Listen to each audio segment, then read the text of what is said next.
un pays fait la guerre, quand il l'a gagnée surtout, il lui faut aménager la suite. Israël, 25 jours après le cessez-le-feu. L'extrême sud du Negev. Ce dock flottant s'en va à Sharm el-Sheikh, là où le golfe d'Aqaba s'ouvre sur la mer Rouge.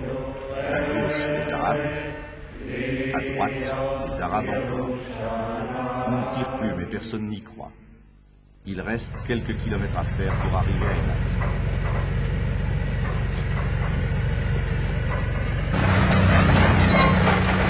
Eilat, c'est le retour.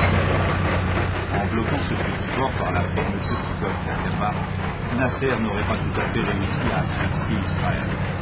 Mais le blocus d'Eilat était plus qu'une simple affaire de tournage.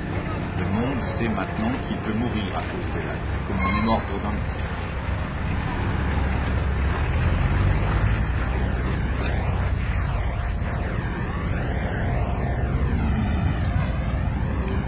Au fond, là-bas, le port jordanien d'Aqaba. Ces deux villes sont à portée de fusil. On ne s'y est pas battu. Le déblocage d'Eilat a bouleversé la carte du Proche-Orient. La ruée arabe n'a pas eu lieu, c'est le contraire qui est arrivé. Israël a maintenant près de 3 fois plus d'espace qu'avant le 5 juin.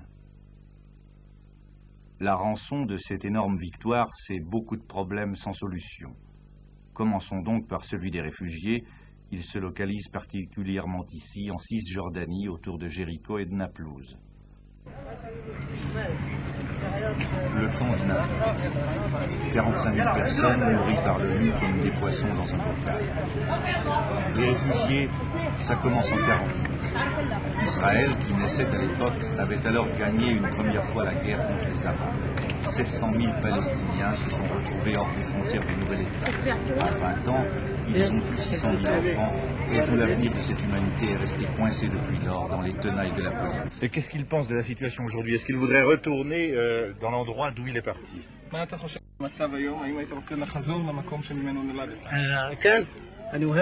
Il voudrait bien, il aimerait bien rentrer dans l'endroit de chacun qui est né dans un אנחנו שכנים איתם, הייתי עובד איתם ואוכל ושן איתם בבית, גם החברים שלי היו ישנים אצלי בבית, באים אצלנו. Il dit qu'il raconte à ses enfants, il en a 10, que lui il connaît les juifs très bien, il vivait ensemble avec eux, il dormait chez eux, il mangeait chez eux, il les aime bien. Bon, mais est-ce qu'il sait que la propagande disait d'un côté comme de l'autre que si l'un gagnait, ça allait être un massacre? האם ידוע לך שהפרופגנדה אמרה גם מהצד היהודי וגם מהצד הערבי שאם צד זה או אחר ינצח הוא יהרוג את כל האנשים של הצד השני? אתה מבין את השאלה? לא, אני ככה לא אומר. אנחנו אומרים ככה, לחיות, ותמיד אומרים, הלוואי שהם יהיו כאן. Il ne pense pas que c'était l'idée de se massacrer l'un l'autre, pas du tout. Lui aussi il dit que sa génération dit que eux ils connaissent très bien les juifs. Et il dit nous les aimons bien. Nous avons vécu ensemble en tant que bons voisins et nous aimerions le refaire. Aujourd'hui, près d'1 million de réfugiés palestiniens vivent à l'intérieur des nouvelles frontières d'Israël. Voici ceux de Gaza. 1500 calories par jour, un peu de farine chaque mois, quelques centaines de grammes de riz, de sucre, d'huile de soja. Les distributions ont lieu toutes les 2 semaines. Il arrive qu'on se batte au couteau pour avoir un peu plus. Il y a 8 ans dans la bande de Gaza. On a dit juste avant le début du conflit qu'ils étaient fanatisés par l'Égypte, qui avait créé ici une armée de libération nationale. Est-ce que c'est exact? Bien, le mot fanatisme est un peu peut-être trop fort. Je dois dire qu'après tant d'années, n'est-ce pas, sans espoir dans l'Organisation pour la libération de la Palestine, ils ont commencé à croire que vraiment il y avait une possibilité qui se développait. Et dans les dernières années ici, dans les derniers mois, je ne dirais pas qu'il y a eu un fanaticisme qui s'est produit, mais il y a eu certainement une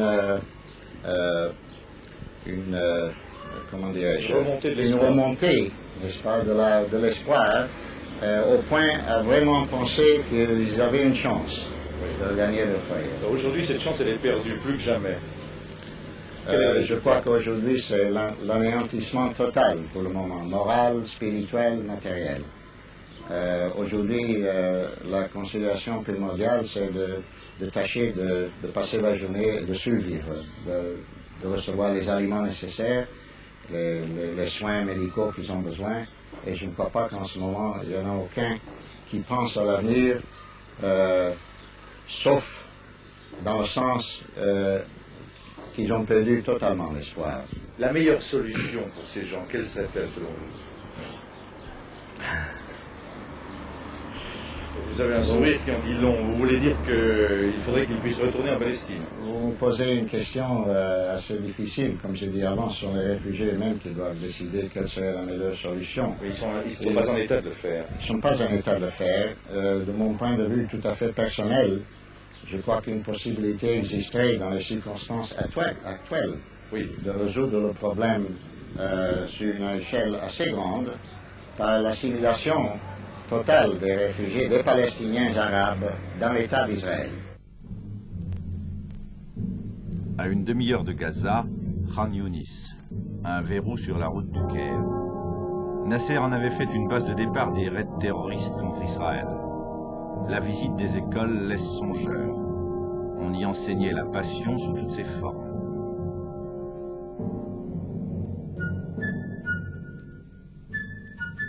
On ne manquait pas de moyens.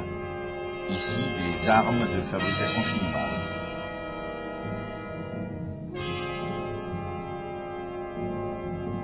Les écoles de Khan Younis étaient comme une usine à propagande. Elles formaient les très jeunes hommes, fils de réfugiés, que M. Ahmed Shoukairi avait rassemblés en armée de libération palestinienne à la porte sud d'Israël. Cette armée était un mythe qui se nourrissait de mythes. Elle a laissé des témoignages. Ce tableau égyptien décrit la manière dont les Juifs se comporteraient si on les laissait faire la guerre aux Arabes.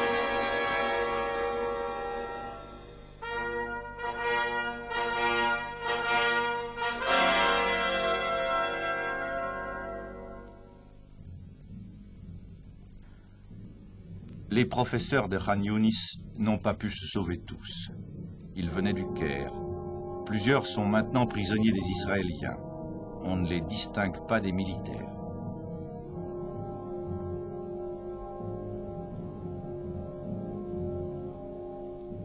Le hasard nous en a fait découvrir 3 dans ce lot de prisonniers de guerre. Ils parlaient français. Cette guerre qui s'est terminée maintenant, et qui est pour vous une défaite, comment est-ce que vous la ressentez? Notre peuple toujours demande le pays. Et nous demandons de vivre ici. Et nous avons vu qu'il y a une guerre. Ce n'est pas notre faute. Peut-être c'est le gouvernement, peut-être c'est le gouvernement d'Israël. Nous ne savons rien parce qu'ici, nous écoutons les nouvelles, nous ne savons rien. Ici, nous sommes des professeurs seulement. Et vous êtes égyptien? Oui. Bon, et vous avez été battu. Oui. Qu'est-ce que vous ressentez? Comme un homme battu? Non, enfin, comme citoyen égyptien. Citoyen égyptien. Oui. Vous avez des idées de revanche?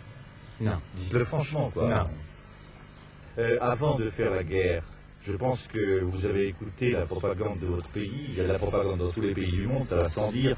Mais maintenant que la guerre est faite et qu'elle est perdue, quels sont vos sentiments vis-à-vis de Nasser? Qu'est-ce que vous pensez de lui? Peut-être que ce n'est pas la faute de Nasser, peut-être que c'est la faute d'autres personnes. Moi, je ne sais pas. Je ne peux pas examiner cette affaire parce que ce n'est pas mon affaire. Mais vous avez gardé votre confiance à Nasser? Confiance en moi-même? Oui, est-ce que vous avez toujours confiance en Nasser? Peut-être Nasser a élevé le niveau de la vie du peuple. Peut-être il a fait beaucoup de choses pour le peuple. Peut-être il a fait beaucoup de bonnes choses pour vivre chez nous. Si demain Nasser disait on recommence la guerre, est-ce que vous marcheriez? Moi, je n'aime pas recommencer la guerre. Et vous? Ainsi. Qu'est-ce que vous pensez, vous? Je ne pense pas que la guerre s'est revenue de nouveau. Vous ne pensez pas? Non. Mais si on vous disait de la faire, est-ce que vous la feriez? Peut-être parce que la guerre pour nous, je ne suis pas du personnel, c'est une chose par force. Qu'est-ce que je fais quand mon prix soldat aller à la guerre? Qu'est-ce que j'allais faire? Vous devez obéir. Et qu'est-ce que la récompense? Oui. Et vous, quel est votre sentiment à propos de cela? Est-ce que vous referiez une guerre? Non. Rien du tout. J'aimerais mourir et ne pas faire le guerre. Est-ce que vous êtes humilié? Non. Non? Regardez-moi franchement, dites-moi franchement, vous Non, n'avez non, rien non. à perdre, Non, dites-moi. Et Bon, si nous j'aimerais vous demander autre chose maintenant. Oui. Les Israéliens pour vous, qu'est-ce que c'est? C'est des ennemis, les Juifs? Non, non, non. Nous avons vu ici des personnes qui nous traitent très bien. Et avant la guerre, on nous dit que les Israéliens sont de mauvaises personnes. Ici, nous avons vu que les Israéliens sont comme nous. Elles aiment le pays, elles nous traitent bien. Et il faut que tout le monde s'aime. Moi, j'y crois bien. Il faut que tout le monde s'aime pour vivre. Nous devons nous aimer pour vivre. Nous ne sommes pas allés en Israël pour montrer la guerre, mais ses conséquences. Après les réfugiés, les prisonniers, voici d'autres choses qu'elle a laissées. L'endroit est syrien. Il n'y a que 50 km jusqu'à Damas. C'est de ces hauts plateaux que l'armée syrienne canardait les kibboutz de la plaine galiléenne. Ce ne sera plus possible désormais. Le prix payé pour obtenir ce résultat est très élevé. Les Israéliens le reconnaissent. Quant aux Syriens, ils se taisent. La quantité de matériel abandonné par leurs troupes après le combat parle pour eux. Ces images ont à peine une semaine. Or, depuis la première heure de la paix, des colonnes de camions remorquent nuit et jour vers Israël le butin pris sur les champs de bataille. Ceci n'est donc qu'un maigre échantillon du total. Pour avoir parcouru ce bout de Syrie, le Sinaï en long et en large, ainsi que la rive ouest du Jourdain, nous pouvons affirmer qu'il reste encore sur le pourtour d'Israël des milliers d'engins comme ceux-ci. Leur origine est soviétique. En valeur absolue, on chiffre à plus de 2 milliards de dollars le prix de ce gigantesque arsenal. Israël n'en tirera qu'un faible parti en raison du manque de pièces détachées. Mais que voilà une image vérité du Proche-Orient. Israël peut toujours gagner la prochaine guerre. Cela ne résoudra rien tant que certains États seront des exécutants sur le champ de bataille des grands.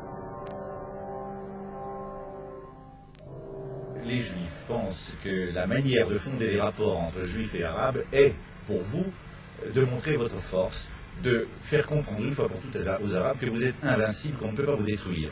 Dans la mesure où ça les amène à l'idée qu'effectivement, ne pouvant pas nous détruire, il faut en tirer la conclusion qu'il faut vivre avec nous. De même que nous avons tiré cette conclusion que ne pouvant pas détruire le monde arabe, nous devons vivre avec lui.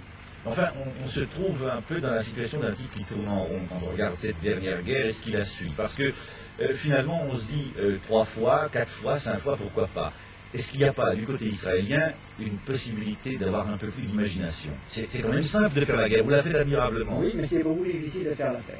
Mais justement, vous parlez d'imagination. C'est bien ce que l'on reproche, si on peut reprocher à certains courants politiques dans mon pays, qu'on manque d'imagination. Lorsque nous disons que nous voulons la paix, nous l'avons dit avant, nous disons de nouveau, cela ne suffit pas. Et justement aujourd'hui, il me semble que ça suffit moins que jamais. Parce que pour la première fois, Israël a l'occasion, après avoir eu du sud à la guerre, d'avoir une initiative en temps de paix. Parce que justement, ce que j'appellerais un interlocuteur valable, le plus valable, le peuple arabe palestinien, ne se trouve plus derrière la Jordanie ou derrière l'Égypte, qui peut faire jouer les uns contre les autres et contre nous dans le jeu interarabe des grandes puissances, mais se trouve dans des frontières aujourd'hui tenues par Israël. Frontières provisoires ou non, mais dans des frontières contrôlées par Israël. Pensez-vous qu'il soit possible d'intégrer le 3/4 du million d'Arabes dont vous avez hérité à la suite de la victoire? Tout dépend des conditions qu'ils établiront, entre nous et nos voisins. Si nous sommes assurés de paix avec nos voisins, si nous sommes assurés, s'ils commencent par reconnaître notre droit à l'existence et qu'ils ont toujours refusé, et s'ils admettent que nous avons à vivre avec eux et qu'ils ont à vivre avec nous, à ce moment-là, la constitution démographique de l'État d'Israël est un problème beaucoup moins grave que dans un état de guerre. À ce moment-là, il est possible effectivement d'envisager un État d'Israël dans lequel il y aurait une importante population arabe, mais si nous sommes en paix avec nos voisins et si notre vie même n'est pas mise en cause, ça ne présente plus un danger. Oui, mais de l'envisager à le faire, excusez-moi, de l'envisager à le faire, il y a quand même une différence. Est-ce que les Juifs veulent sincèrement collaborer, coopérer avec les Arabes? Veulent-ils avoir chez eux une minorité arabe qui serait maintenant beaucoup plus forte que Je ne crois pas que le problème se pose d'ailleurs de cette manière-là. Il n'est pas forcément question que l'État d'Israël intègre en son sein tous les Arabes qui se trouvaient dans les territoires de la Cisjordanie ou éventuellement dans la région de Gaza. Il n'est pas certain. Mais on peut admettre, on peut imaginer, sans beaucoup d'intelligence, qu'il y a deux solutions qui s'offrent. Une solution qui serait la solution politique, c'est-à-dire amener les Arabes à faire la paix à Israël, reconnaître l'existence d'Israël et envisager avec eux une solution du problème des réfugiés. Deuxième possibilité, les Arabes refusent la négociation, refusent de reconnaître Israël, se maintiennent dans l'état d'hostilité. L'État d'Israël pourrait donc prendre une initiative seule qui serait en quelque sorte une situation économique. Est-ce que les finances de l'État le permettent? Je crois qu'à ce moment-là, l'État d'Israël peut compter, et il y compte, sur une aide internationale qui est déjà prête à se manifester, à s'exprimer. Mais il n'est pas exclu encore une troisième possibilité que j'envisage, une issue qui sera à la fois politique et économique, c'est-à-dire rétablir, reclasser les réfugiés arabes dans les endroits où ils se trouvent, en leur donnant même peut-être une structure politique, c'est-à-dire la création peut-être d'une république arabe palestinienne, qui était prévue d'ailleurs par la décision des Nations Unies de 1947. Cet État palestinien pourrait naître dans le territoire de la Cisjordanie, contrôlé actuellement par Israël. Seulement l'inconvénient de cette solution serait évidemment qu'elle n'aurait pas l'appui des pays voisins arabes. Mais je ne sais pas si cet appui-là est absolument indispensable. Mais tout revient finalement à cela. Tout revient finalement à l'attitude que les pays arabes adopteront vis-à-vis d'Israël. L'attitude qu'Israël adoptera vis-à-vis d'un certain nombre de problèmes est conditionnée par celle que les Arabes adopteront vis-à-vis de lui. 3 Israéliens sont dans l'avenir, ça ne fait pas la paix. On en est encore loin, sinon pourquoi ces gens s'enfuiraient-ils? Habitants des villages ex-jordaniens, citoyens d'Hébron ou de Jéricho, ils quittent les zones occupées par Israël. L'exode continue près d'1 mois après la guerre. Ils ont vidé leur maison, ils sont partis vers Amman.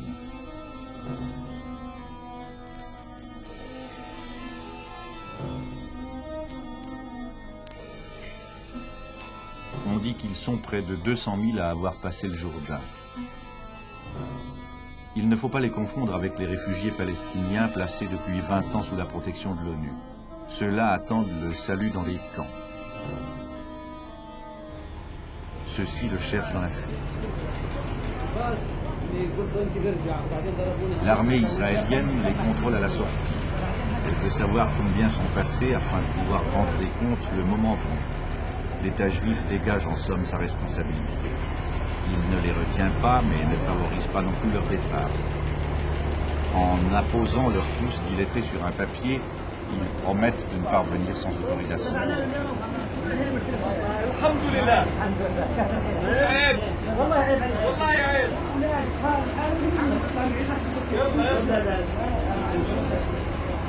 Ceux qui savent lire parlent parfois l'anglais. Alors on peut essayer de chercher pourquoi ils s'en vont. Ils ne le disent jamais plus. What do you think about the Jews? Qu'est-ce que vous pensez? I don't know anything about Jews. Je ne sais absolument like rien. them? The Jews? Yes. Est-ce que vous les aimez? Not too much. Pas tellement. Not too much. And why? Pourquoi? Because my brother he did. Parce que mon frère est mort dans la première not guerre this, qu'on leur a not faite. in C'était this en year. 1940. 48.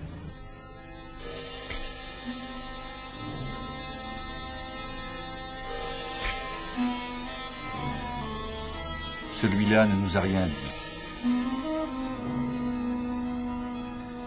Avait-il la haine au cœur? Les radios arabes peuvent seules répondre à la question.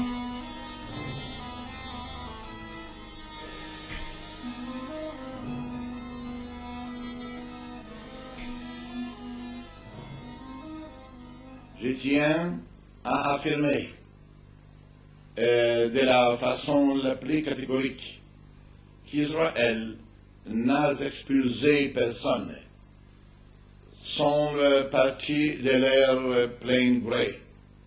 Des réfugiés qui, sachant qu'ils pourraient continuer à recevoir de l'assistance en Transjordanie, préféraient se trouver parmi les leurs. Si nous les avions empêchés de partir, on nous aurait sans doute accusés de restreindre les libertés de mouvement. Nous sommes décidés, avec l'aide de toutes les bonnes volontés internationales, à entreprendre l'application d'un programme économique destinée à résoudre le problème. Il faut mobiliser la bonne volonté des pays arabes voisins prêts à aider à cette solution. Il n'appartiendra peut-être pas à M. Eshkol, le Premier ministre israélien, de régler tous les problèmes engendrés par la guerre. L'union sacrée qui s'était faite en Israël pour le combat est déjà morte, en dépit des apparences. Moshe Dayan, tout le premier, vise au renouvellement de l'équipe dirigeante. Il multiplie les déclarations embarrassantes. Il vole des réunions politiques en comité de parti. Ce n'est ni le chef de l'État, M. Chazar, ni le Premier ministre qu'on acclame aux manifestations, mais peut-être une nouvelle manière de gouverner. Qui l'assumera? De l'avis général, il est exclu que la victoire tourne un jour ou l'autre la tête au monde. L'armée israélienne est démocratique, et quand on lui rend hommage à travers Isaac Rabin, son commandant en chef, c'est l'université qui le fait. On attend même 3 semaines pour célébrer l'événement. C'est pourtant Rabin qui a battu les Arabes, lui qui a permis une fois de plus à Israël de survivre.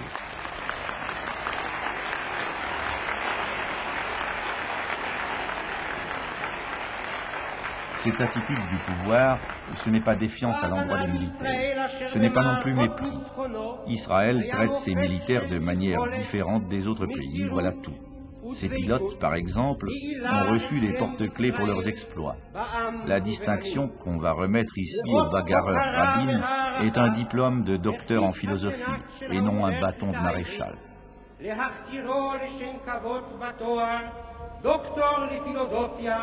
של האוניברסיטה העברית בירושלים.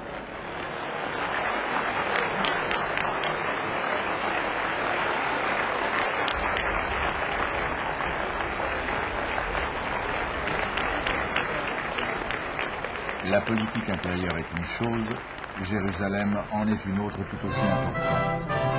Voici la Jérusalem arabe vue du mont des Oliviers.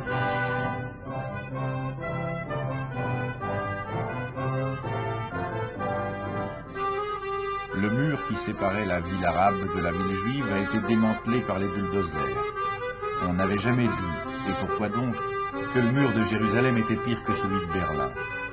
À Berlin, on parle la même langue de part et d'autre. Ici, ça n'existait pas, et c'est pourquoi la réunification est un miracle pour les Juifs. Pour que l'activité reprenne, il a fallu faire vite.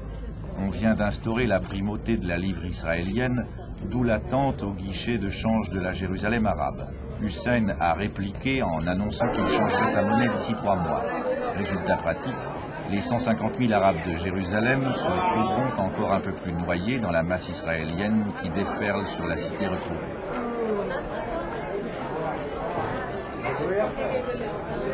S'agit-il d'une annexion? C'est indéniable, mais rien n'y ressemble moins. Du jour où les portes intérieures ont été ouvertes, les deux communautés se sont mélangées, congratulées. On rencontrait autant d'Arabes dans les quartiers juifs que d'Israéliens dans l'autre partie.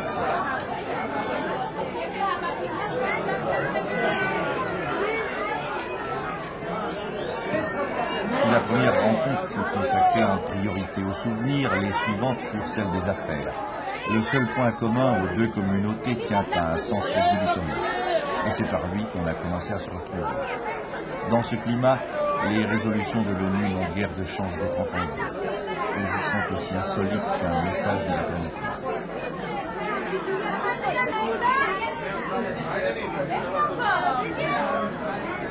Les Juifs parmi les Arabes parmi les Juifs.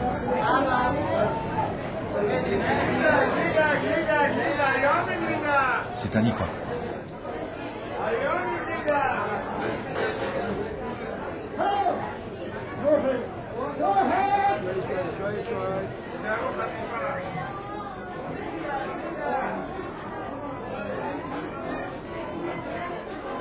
Jérusalem prend valeur de test des intentions israéliennes sur un plan beaucoup plus large.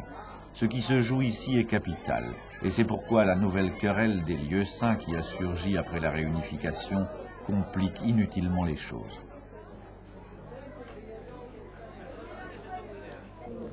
il faut essayer de comprendre. Les Juifs revenus devant le mur du Temple, c'est plus qu'un événement.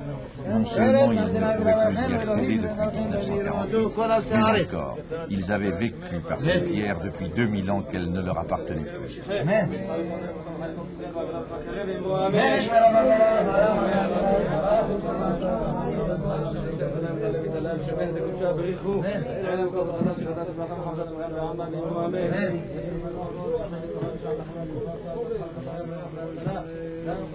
Histoire et religion ne font qu'un en Israël. Jérusalem unie, c'est pour chaque Israélien, croyant ou non, le signe que tout est presque accompli. La dernière étape est celle du Messie.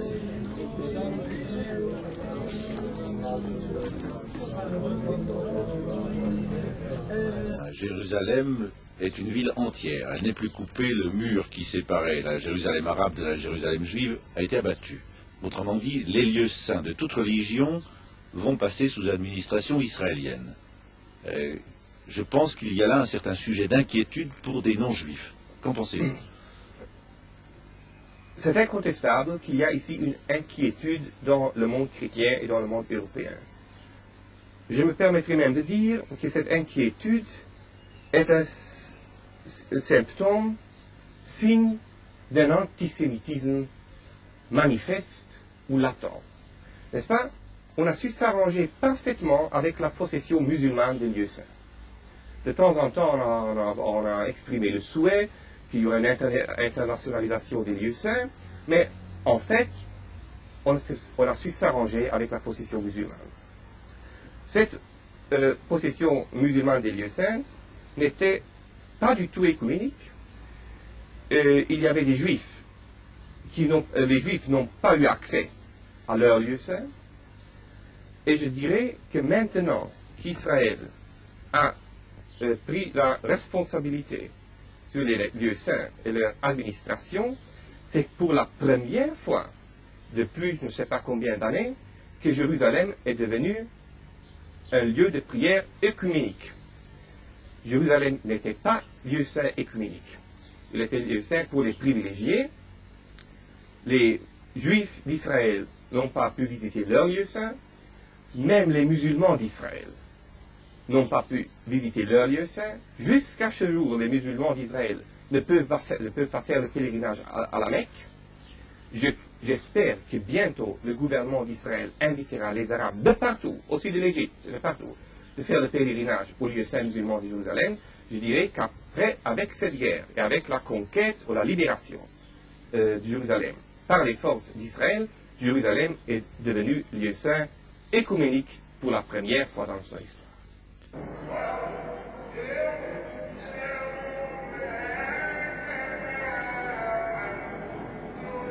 C'était vendredi dernier à Jérusalem. La mosquée d'Omar. Le vendredi, c'est le dimanche des Arabes. Les musulmans de Jérusalem ont célébré celui-là comme jamais. Leur lieu saint était rouvert pour la première fois depuis la prise de la ville.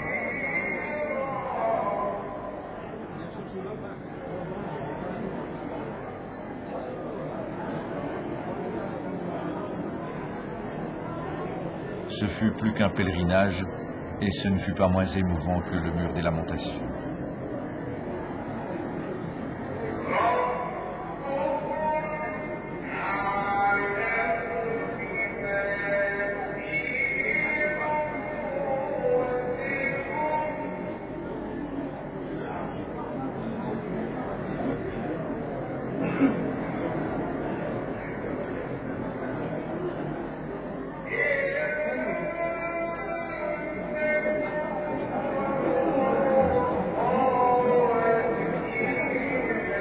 Les Arabes des deux parties de la ville se retrouvent après 20 ans.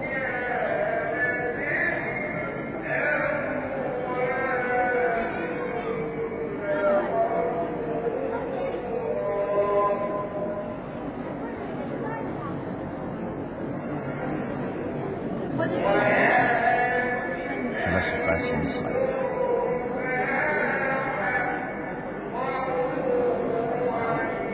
Personne n'était plus promu à l'égorgement.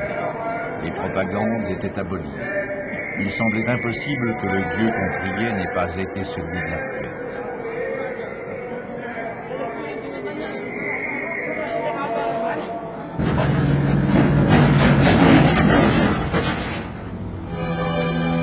Pendant ce temps, à quelques rues de là, la guerre remisait ses boucliers.